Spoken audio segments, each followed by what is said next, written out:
Hi there. I hope that you're starting to feel a shift taking place in the way that you think. One of the things I love about really observing young children, and I don't mean just watching here and there, but I mean really taking time to observe young children, is that I feel like it's almost like meditation, and not in a weird sort of way, but in a sense that I can quiet my mind and I can try to shut out the things that are going on around, and then I have an opportunity to just really observe the child and think about what's going on in their world, what they're learning about, what they're not paying attention to, and what they're focusing on. All of these things are really a part of the observation process, and it's not only a break from whatever else might be going on in the classroom, but it's almost a break from life. It's just, I'm not going to worry about anything else right now. I'm just going to take time. I'm just going to focus on the child. And that just, it just feels good to me. So I really encourage you to take advantage of the concepts that are presented in The Art of Awareness. This is a great book, and it really intends to help us become better observers. I know the first time I went through it, I was like, wow, this has got profound information, ways to help me really think, and really pay attention to those vignettes that they provide, and think about and try to analyze, how can I use this information that I'm learning in my work with young children?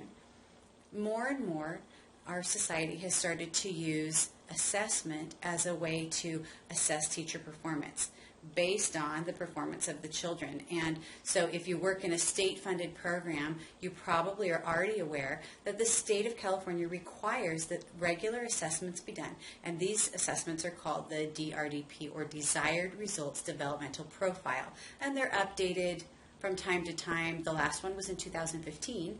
And we're going to be taking a look at those as we go forward from here. Some people really avoid assessment. They view it as almost like a plague, right? Try to keep away from it. I don't view it like that. I think that if we need to do assessment and it helps us as an instructor, then we should use the information we glean from those assessments to really try to learn more about the child. And as we learn more about the child, then what can we do to use that information to better serve the child? It's challenging. There's no question about it. You've got a lot going on. Somebody needs to go to the bathroom. Somebody needs their nose wiped. You're trying to do circle time. You want a sensory activity out. All of these different things are going on. And then you're supposed to take time to observe. But you need to. And so you have to work observation and tools of observation into a regular mode of operation. Now this week, I want to talk for a moment about running records. And running records are things that have two different names in two different environments. So in an elementary school, a running record is meticulously marking off as a child reads to determine which words they pronounce correctly and which ones they missed. In an early childhood setting, a running record is a play-by-play action of what a child does. So if somebody said to you, please take a running record on Susie for the next 5 minutes, you would have a form and you would write moment by moment everything that Susie does. In the initial observation section, you would just record what you observe. And usually a running record also has a separate section that allows for interpretation of what you observed.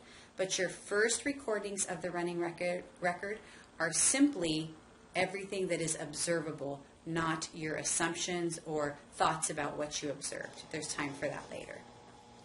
I've provided a sample running record in this week's learning module, so you can take a look at that and get a sense for what those are like. I would encourage you to consider using one during one of your observation times, and I think that you'll find it to be a helpful tool. The one negative I would say about a running record is that you really can't do much of anything else while you're doing a running record.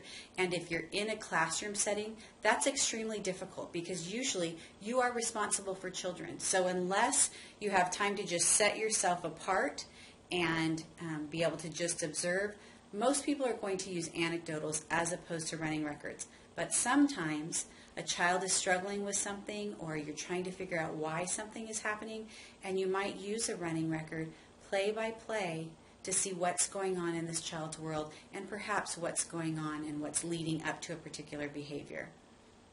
That's it for this week. I hope you have a great week, and please don't hesitate to contact me if you have any questions.